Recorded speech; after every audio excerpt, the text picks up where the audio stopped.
We've decided to share a touching story found on a reflection portal about a mother-son date.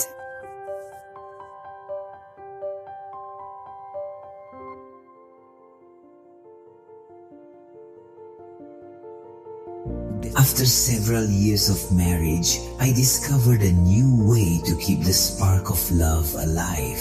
I had started seeing another woman, although I have to admit, it was actually my wife's idea.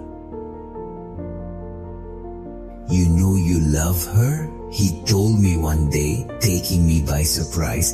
"Life is very short, make time for it, but I love you." And I said, "I know, but you love her too."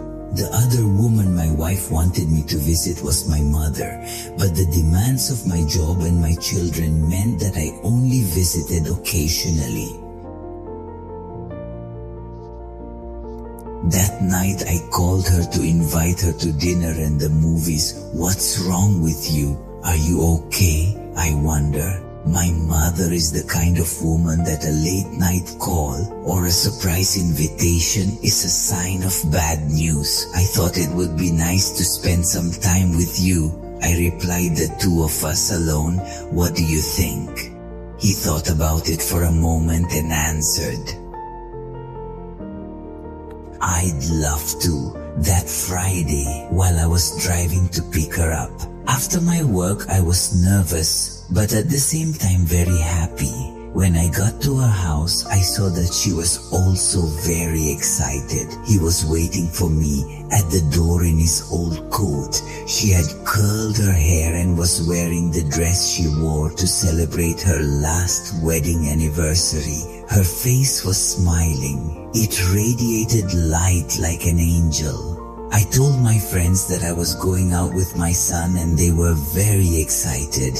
He said as he climbed into my car, "They cannot wait until tomorrow to hear about our evening." We went to a restaurant, not very elegant, but very cozy. My mother clutched my arm like I was the first lady of the nation. When we sat down, I had to read him the menu. His eyes saw only great figures. After a few minutes, I looked up. My mother just looked at me with a nostalgic smile. It was outlined on his lips. "I was the one who read you the menu when you were little, remember?"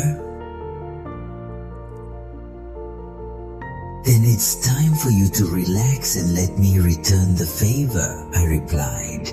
During dinner, we had a pleasant conversation. Nothing extraordinary, just catching up on our things. We talked so much we missed the movies. "I'll go out with you again, but only if you let me invite," my mother said. I kissed her and accepted the invitation. "How was your date?" my wife wanted to know when I arrived that very pleasant evening, much more than I imagined. Days later, my mother died of a heart attack. Soon he received an envelope from the restaurant where my mother and I had dinner. The note said, "Dinner is prepaid. I'm sure I cannot go, but I still paid for you and your wife." You'll never understand what that night meant to me. I love you. At that moment, I understood the importance of saying I love you and giving our loved ones the space they deserve. Nothing in life will be more important than God and your family. Give them time because they cannot wait. For those fortunate enough with their mother alive, cherish her. If not, remember her, as time doesn't forgive. Honor your parents, listen to your father, and never despise your aging mother, as Proverbs 23:22 advises. Generate by AI.